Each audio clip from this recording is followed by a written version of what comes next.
It's been 10 months since a new management team took over at Apple.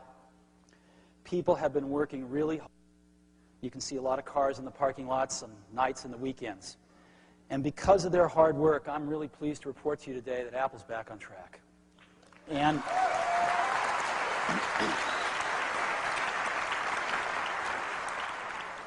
And because of this, with the foundation this gives us, we're going to announce some great new products today. And we're even going to roll out the whole product strategy today.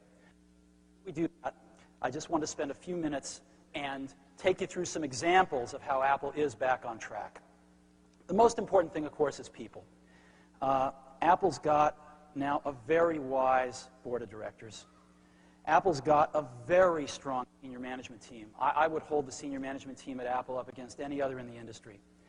But most important, Apple's got some very talented employees, just incredibly talented people. And when you have great people, the most important thing is to not lose them. When I came back to Apple last summer, Apple was losing a lot of them. The attrition rate annualized was 33%, which meant that if Apple kept losing people at that rate, in a year, a third of them would be gone.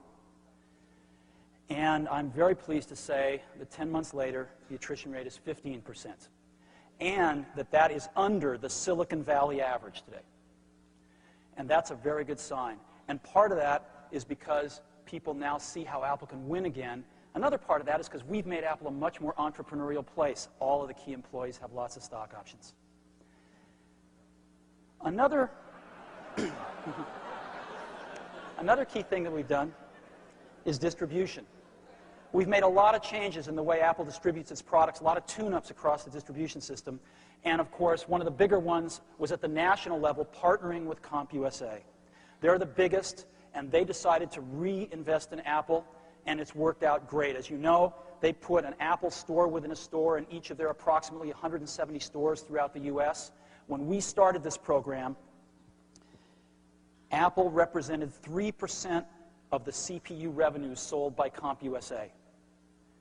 6 months later, Apple represents 15% of the revenues of CPUs sold at CompUSA.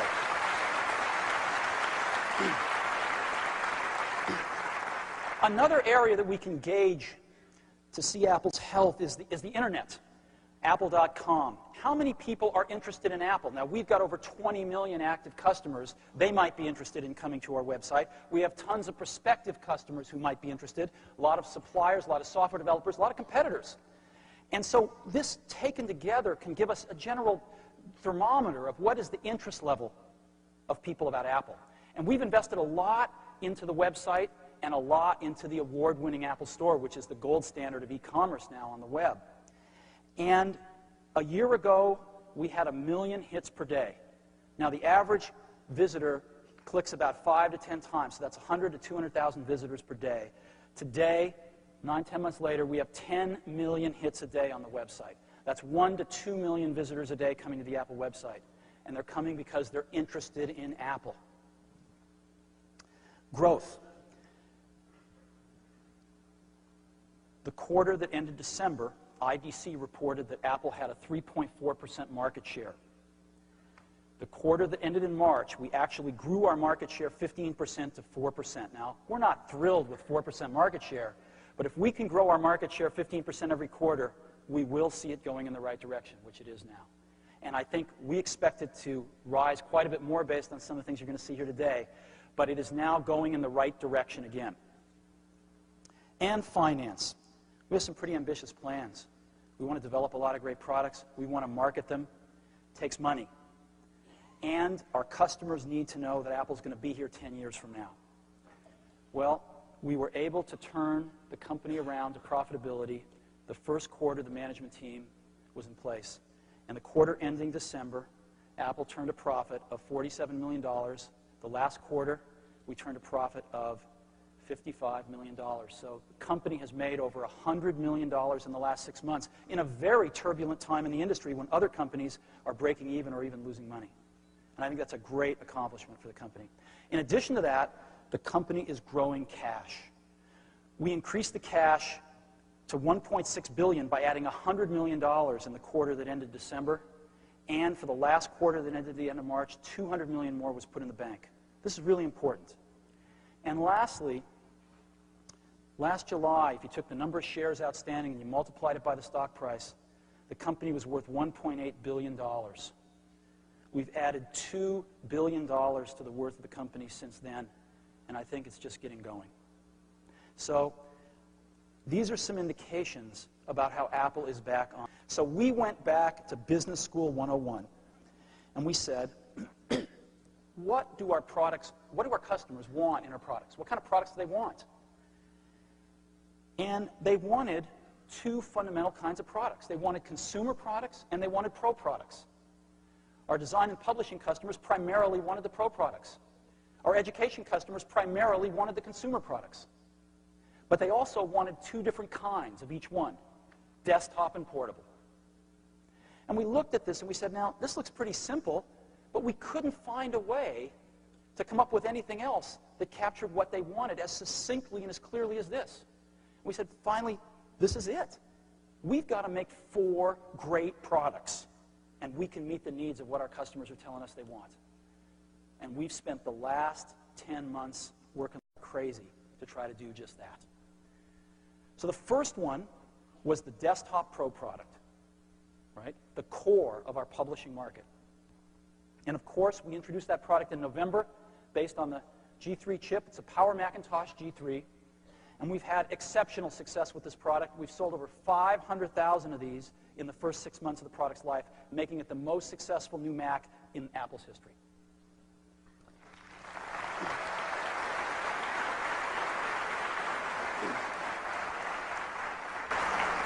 The team did a superb job on this product. It's based, of course, on the PowerPC G3 chip, which is a screamer. Now, its competitor, of course, is the Pentium 2. And what is remarkable, what's hard to fathom, but true here, is that for a given clock rate, a PowerPC chip is twice as fast as a Pentium 2 chip. In other words, a 266 megahertz G3 is twice as fast as a 266 Pentium 2. Or a 266 G3 is equal to about a 500 megahertz Pentium 2. Of course, you can't even make one of those, but if you could, that's what it would be equal to. A 300 megahertz G3 chip is equal to a 600 megahertz Pentium 2. Now, how do we know this? We know this not only by using the systems, but we got the best independent benchmark there is, which is Byte Magazine's Byte Marks. And these are sort of one of the gold standards in the industry of performance. And they publish the results. And here's the results. The blue bars are the 266 and 300 megahertz Pentium 2s, and the bars on fire are the G3s. And they just toast them. And as a matter of fact, Intel, we've been running some ads, as you know, Intel went back to Byte Magazine and said, this can't be true. And Byte Magazine examined all of their tests, and they stood by their results and republished them. Now, Intel has since come out with a 400 megahertz Pentium 2. How does that stack up? Not much better. Not much better. And so, when we run these ads, they're very effective in our testing.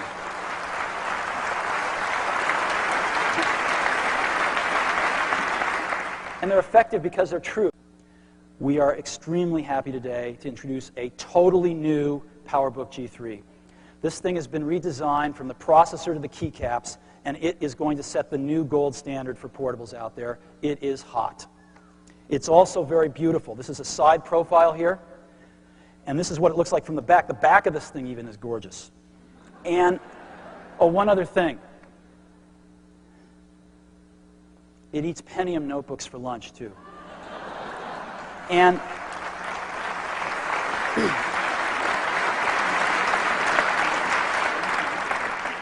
it's got options on displays. It's got a 12-inch display that's 800 by 600, same as the high-end Apple portables do now.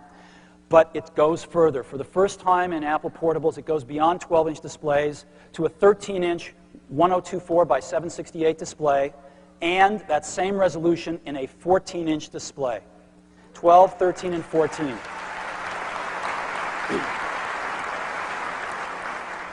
In addition, this thing is incredibly modular. It's built with these two bays. And so you can put one battery or two batteries in. Each battery gives you 3.5 hours of battery life, so you can have up to 7 hours of battery life with two batteries. You can also put in a floppy disk drive, a CD-ROM, a DVD-ROM drive, or a third-party zip drive in there, and the bays are all hot swappable. The batteries are designed with a special feature. Just push a little button, it tells you exactly the state of the battery, whether it's in or out of the computer, and it's got the best keyboard of any portable we know of out there. Now, this thing is powered by a G3 chip, so it is a screamer. And it comes in 33, 233, 250, and 292 megahertz. So we're putting our fastest chips into these things, which we can do because ours don't draw very much power, and you don't have to fry an egg on them. And so we went out and said, okay, how does this stack up against the other Pentium notebooks out there? We found the fastest Pentium notebook you can get. Matter of fact, they're really hard to get because they can hardly make them. And we had one flown in special. This is the latest, greatest one, a 266 megahertz P2. And these are the byte marks, right? 3.9. Let me show you the 3-speed ranges of the new G3 PowerBooks.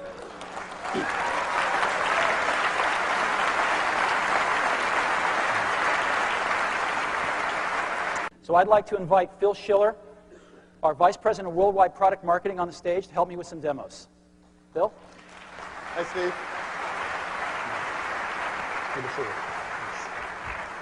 Tell us about your computer here, Phil. Well, I'm glad here to come out and try to take you on head-to-head because you asked me to go out and get the biggest and the best, and I did. This is the brand new compact Armada 7800. There are thousands of Windows customers waiting in line right now to try to get their hands on this computer. Luckily, we flew someone down to LA and got one before anyone else could, leaving plenty of Windows customers in the lurch because they couldn't get this very machine. It's got a Pentium 2, the new mobile Pentium 2, 266. That's the fastest speed it runs at. It's just been announced, just come out. It has a 512 backside cache. It has advanced graphics port, AGP from Intel, with very fast 64-bit graphics. So this has the fastest processor, the fastest notebook graphics, and Compact's really excited to bring this to the whole Windows market. You can't get much better than this. I'm scared. So we're just going to have to find out. Now, up on this screen on your left, we have the Compact Armada. It's a $5,400 machine, as fast as you can possibly get. Pentium 2 266. In the middle, we have our new PowerBook G3 running at 233 megahertz. And on the far right, we have the G3 running at 292 megahertz. Of course, both of these machines are less money than the Compact. So let's go ahead. What we're going to do now is we're going to run two demos. The first is going to be a demo of Photoshop, what a lot of our customers like to do and have been dying to do on a fast portable. So we've got Photoshop here, and we've got exactly the same file on all of these computers. The file has got 40 Photoshop actions in it that happen automatically, and it's about 27 megabytes. Exactly the same file. So we're going to get this queued up on all three machines, and we're going to have a bake-off here. And Steve, this is a great demo because even a lot of the Intel people show off Photoshop to take advantage of the fast MMX processing in the Pentium 2. So same demos Intel does, we can do cross-platform. All right. You ready to go? Sure. 3, 2, 1, go. Here we go. We're racing through those 40 actions right now. Compositing, cropping, throwing on blurs, doing the types of actions Photoshop customers do every day. Boy, the 292 is really in the lead here. Let's see. Done. 292 is done. 233 is getting close. Done. And God, Phil, your Pentium there is still entertaining us. I think I can. Fastest Pentium notebook in the world, ladies and gentlemen. And it's almost done. It's done. Yay! Okay, our second demo is we've got Macromedia Director here. And Macromedia Director is used by a ton of our customers for multimedia presentations on the road as well. And we've got, again, a 30 megabyte director file. Not that big. And it is exactly the same file on all the machines. So we're simply going to play it on these machines. And they're great demos because they exercise the graphics, the processor, the cache, the entire system to really get the most of the multimedia performance. Okay, so here we go. Macromedia Director, 30 megabyte file, exactly the same file on all three machines. Ready, set, go.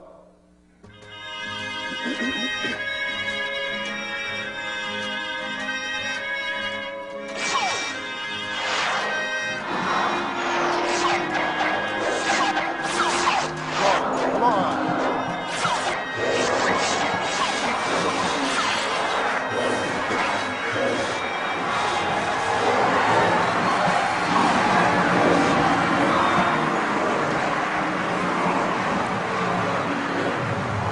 Done.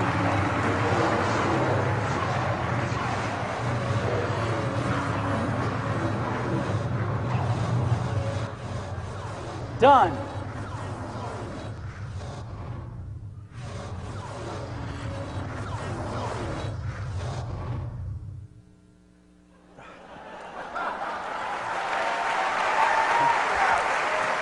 Thank you. Well, today, I'm incredibly pleased to introduce iMac, our consumer product. And iMac comes from the marriage of the excitement of the internet with the simplicity of Macintosh. Even though this is a full-blooded Macintosh, we are targeting this for the #1 use that consumers tell us they want a computer for, which is to get on the internet, simply and fast. And that's what this product is targeted for. I also mean some other things to us. We are a personal computer company, and although this product is born to network, it also is a beautiful standalone product. We're targeting it also for education. They want to buy these. And it's perfect for most of the things they do in instruction. It's perfect for finding tremendous source of information over the internet. And we hope, as you see the product, it will inspire us all to make even better products in the future. So we think iMac's going to be a really big deal. Now, what should it be? Well, we went out and we looked at all of the consumer products out there. This is a picture of one of the better ones. And we noticed some things about them pretty much universally. The first is they're really slow. They're very slow. They're all using last year's processor. Very, very slow. Second is they've all got pretty crummy displays on them. They're generally 13-inch, a few 14-inch, and the quality of them is very poor. Apple designs all its own displays, so we're used to something much better, but these are pretty bad. Likely no networking on them. Some have it, most don't. Old generation I/O devices. And what that means is they're lower performance and they're harder to use, and most of them aren't so plug and play. And these things are ugly. So,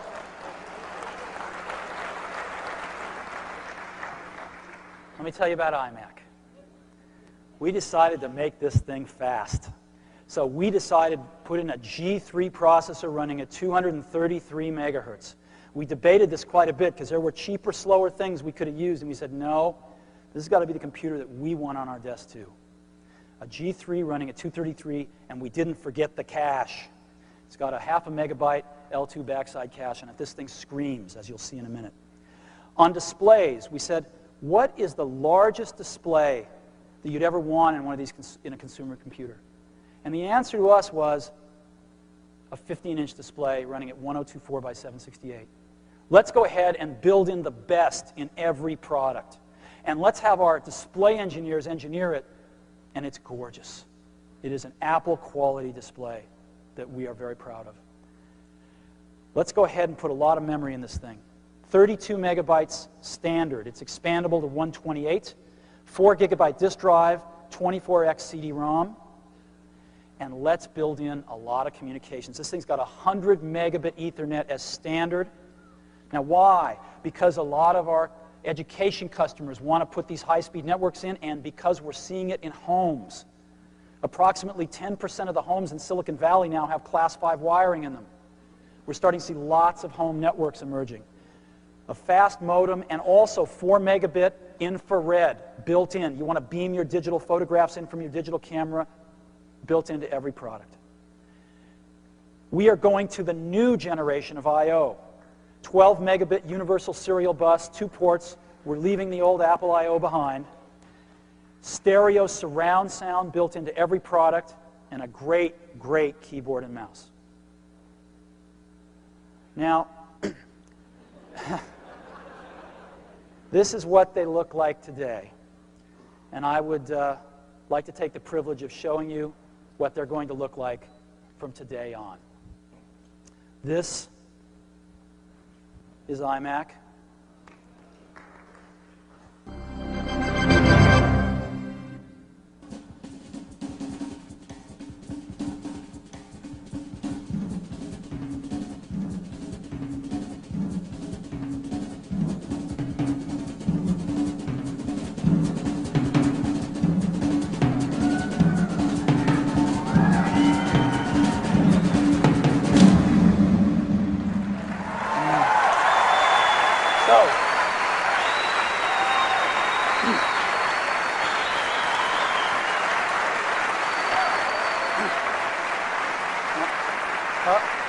Can you go back there and do that again?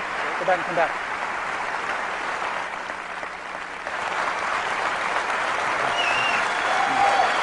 Thank you.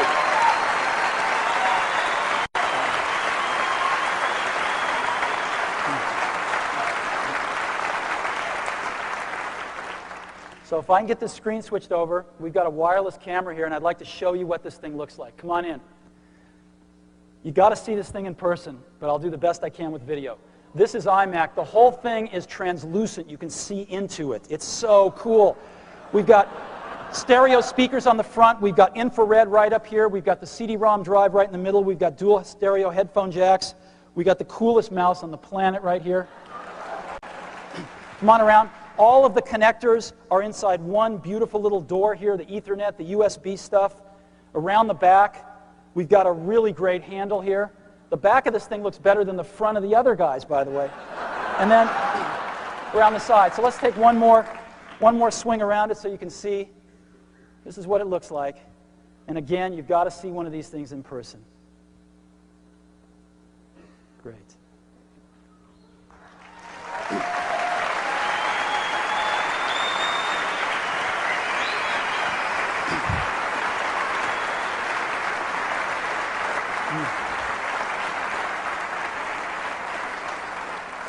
Yeah, I've got some slides of what this looks like too. I mean, this is incredible compared to anything else out there. It looks like it's from another planet.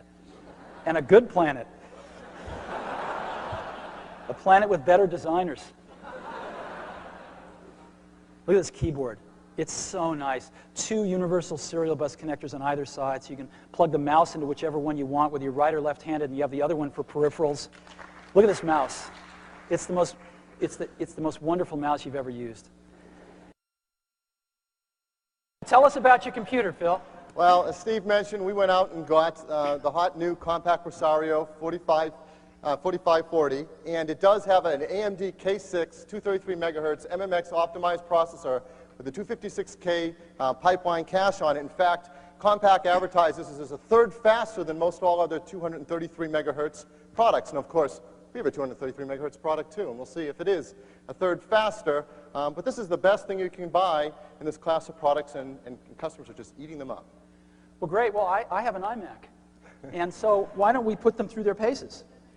So let's take that same Director demo again, Director 6.0, and let's get these machines ready to go, and we'll see which one's faster. Now, over on the left, again, we've got the Compaq with the K6 233 in it, the most popular and fastest consumer computer out there. And on the right, we have iMac. Well, I'm ready for you, sir. All right. 3, 2, 1, go. Come on.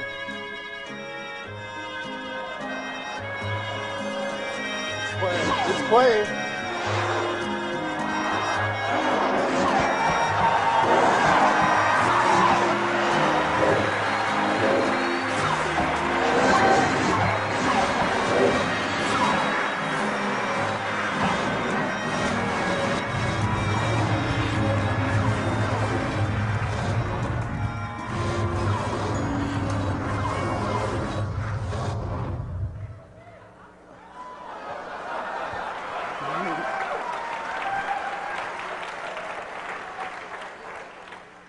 Do you want to put it out of its misery or let it go? Yep. And I got the fastest consumer product you can buy at any price. It's the brand new Pentium 2 400 megahertz MMX processor and the Compaq Presario 4880. And over $2,500, that's without networking. There's no networking that comes with it, and that's without the monitor before you add that. So when you add those things, it's over $3,000. And this thing has a 100 megahertz memory bus, a half a mega pipeline cache, 2x accelerated graphics port graphics, so it doesn't get any bigger or badder than this. Well, I have an iMac. So we've got the consumer K6233, the fastest, meanest, baddest Pentium 2 you can buy, 400 megahertz, and iMac. All right, Phil. 3, 2, 1, go.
Thank you, Phil. Thank you.